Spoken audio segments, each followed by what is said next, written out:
Okay, so wanted to show you we got everything back together. Got my calipers and rotors and pads, and you notice on this side I'm starting to do a gravity bleed to let old brake fluid flow out of the master cylinder through the brake lines and into a drain pan. Don't be messy. Put it in a drain pan. Recycle it with the oil.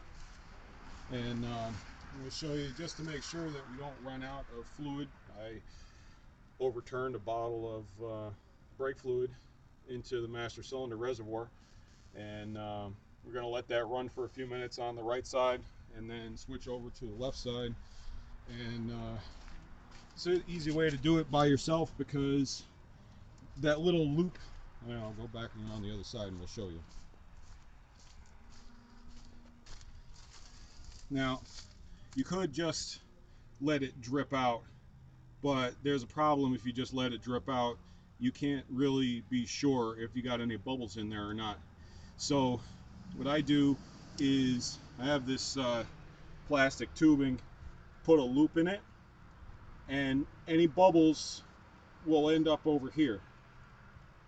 Now you can see, it's dripping out, but if any bubbles come through, they'll come through and they'll come out. They won't go back up. And it's an easy way to get it done by yourself if you don't have a helper, or if you don't have a one of those brake bleeder tools. This is a piece of tubing, and it costs you a couple of bucks. It works pretty well. And